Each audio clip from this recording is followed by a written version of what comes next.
Hi, it's Nell, and today I am going to be repotting a Swiss cheese vine, which is sort of a plant of the moment. It's very popular these days, so stick around for that.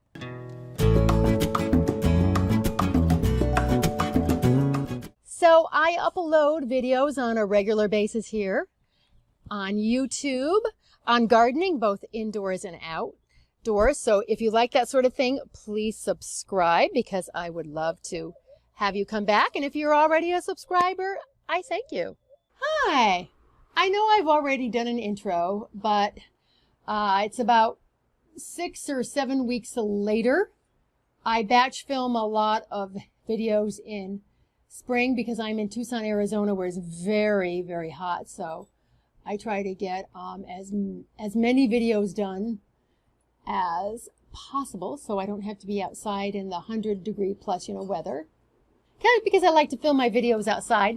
But what I wanted to tell you about this video is that in the first third of the video, there are a couple clips where there's quite a bit of static. You can still hear what I say, but there is static. It does end. It doesn't go on for very long. It may be like a minute, minute and a half. So just bear with that.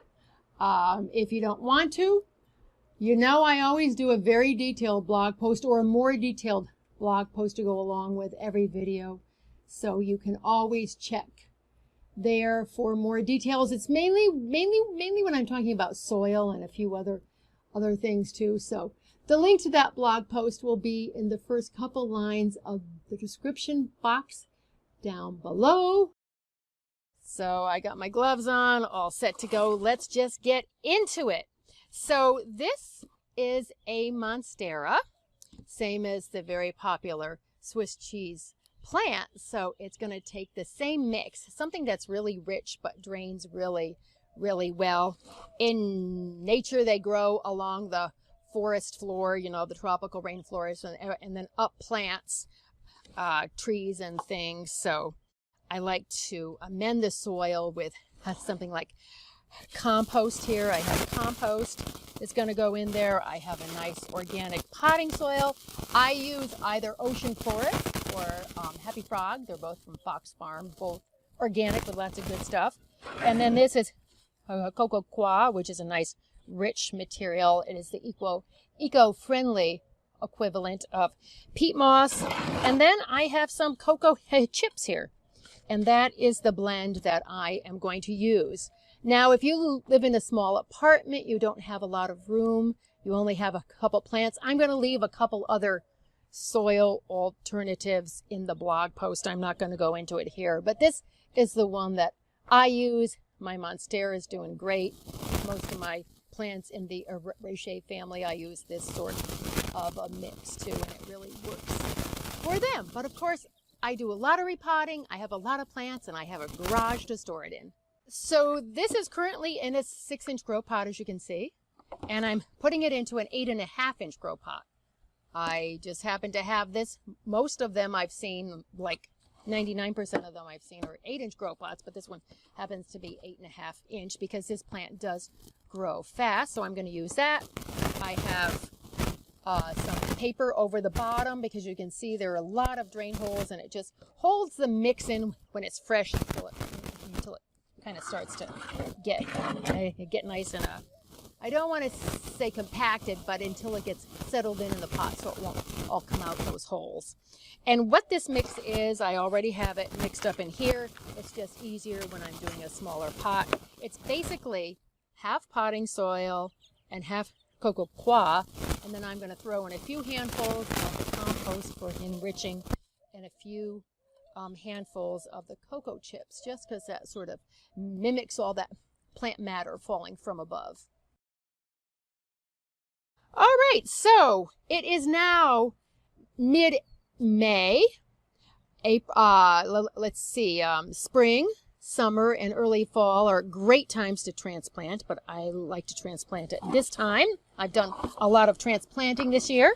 So this one probably has a pretty crazy root system. It has some coming out the bottom, and it also has some wrapping around at the top. So I'm just squeezing the pot to get it out. Come on. It happens. Oh, man. There we go.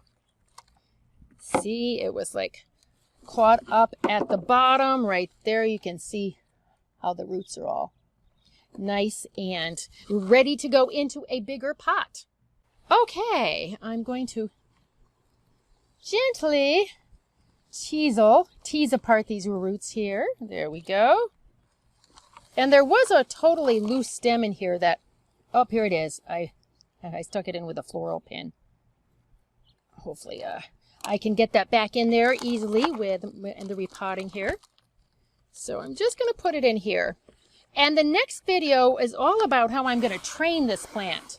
So I'm putting it a little bit toward the front of the pot for a reason which you will see in the next video coming up about training a Swiss cheese vine, just in case you don't want it to hang down.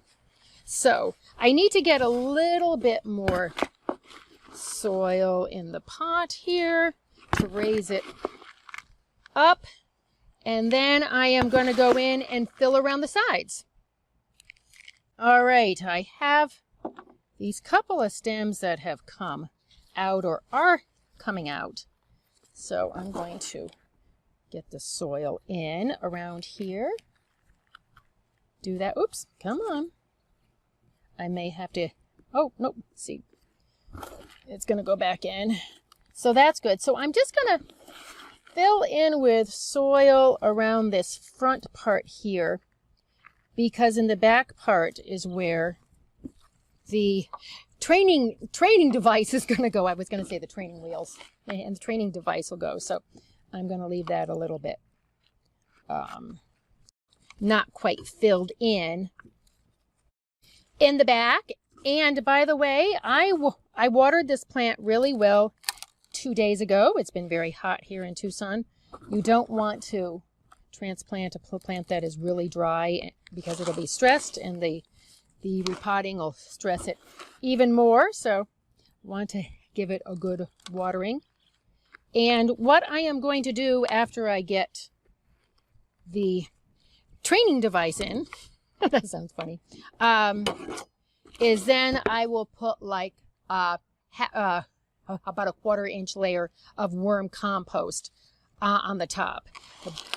But you can see how I left a little bit open back here. Now you don't want to do that. You would fill it all the way in, but I'm going to do that to make it easier in the next video. So I'm done with this phase for now. That's how you would repot a Swiss cheese vine and the mix you would use. As I said, I'll leave simpler mixes in the blog post for you. And at this point, you could put in a piece of bark, a moss pole.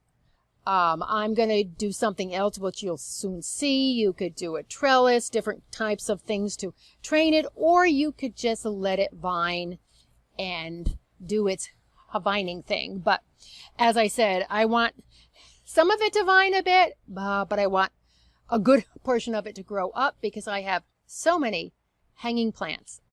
So stay tuned for the video on how I'm going to train this lovely plant.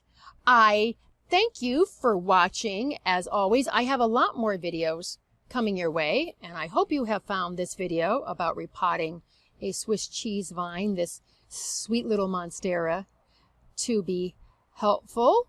And I will catch you in the next video, and let's get out in the garden or into our gardens and make our worlds a more beautiful place. See you next time. Bye.